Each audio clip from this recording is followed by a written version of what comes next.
আপনি দেখছেন news now, আমরা জানি কোনটা খবর। এমবিবি কলেজে মঙ্গলবার তীব্র উত্তেজনার সৃষ্টি হয় যখন এবিভিপি কর্মীরা তালা ঝুলিয়ে দেয় কলেজের প্রিন্সিপাল রুমে।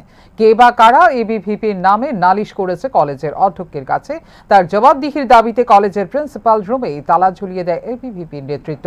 শুধু তাই নয়, অধ্যক্ষের কক্ষের বিদ্যুৎ পরিষেবাও বন্ধ করে দেয় এবিভিপির ছাত্ররা।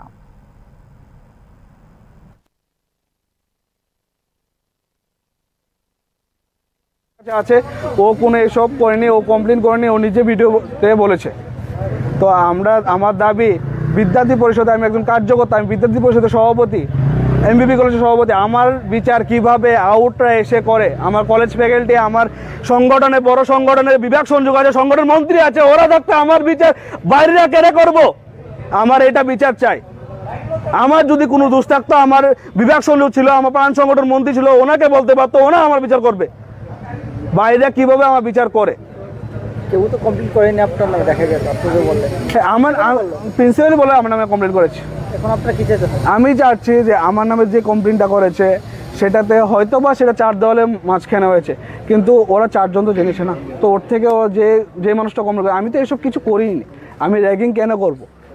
র্যাগিং একটা খারাপ জিনিস, আমরা সবাইকে র্যাগিংয়ের বিরোধিতা করছি।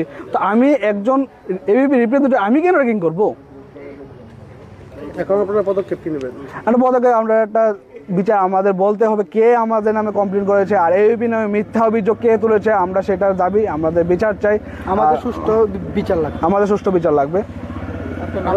আমার নাম দীপ্তনু দেব। আপনাদের এখন দেখলাম তালা দিলেন, তালা কোথায় দিলেন? তালা আমরা প্রিন্সিপাল রুমের সামনে দিয়েছি, প্রিন্সিপাল রুমে তালা দিয়েছি। ওর সঙ্গে আগে কোনো কথা হয়েছে?